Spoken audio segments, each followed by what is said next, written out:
On April 16th, Department of Homeland Security Secretary Kristi Noem announced the termination of 2 DHS grants totaling more than $2.7 million to Harvard University.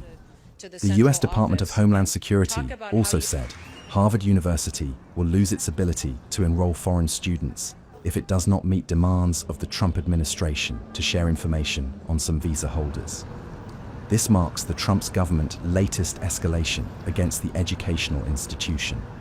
Homeland Security Secretary Noem said she wrote a letter to Harvard demanding records of Harvard's foreign student visa on what she called illegal and violent activities by April 30th.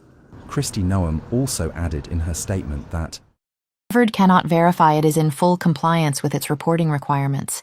The university will lose the privilege of enrolling foreign students.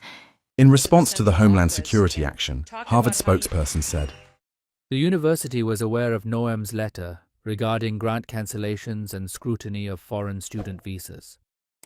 The spokesperson added that the university stood by its statement to not surrender its independence or relinquish its constitutional rights, while saying it will comply with the law.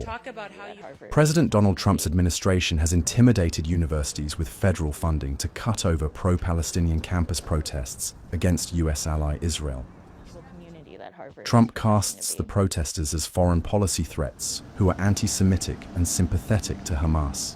The protesters, including some Jewish groups, said that the Trump administration wrongly conflates their advocacy for Palestinian rights and criticism of Israel's actions in Gaza with support for extremism and anti-Semitism. The Trump's administration is also attempting to deport some foreign protesters and has revoked hundreds of visas across the country. The Homeland Security Secretary Noem said, With a $53.2 billion endowment, Harvard can fund its own chaos. DHS won't. That adding an anti-American pro-Hamas. With a $53.2 billion endowment, Harvard can fund its own chaos. DHS won't.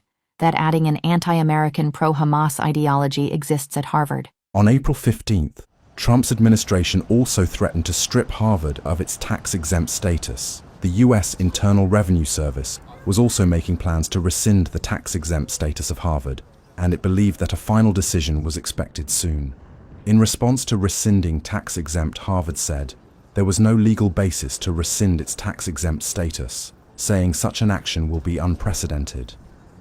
The Trump administration has frozen or cancelled some funding for universities like Columbia, Princeton, Brown, Cornell, and Northwestern as well.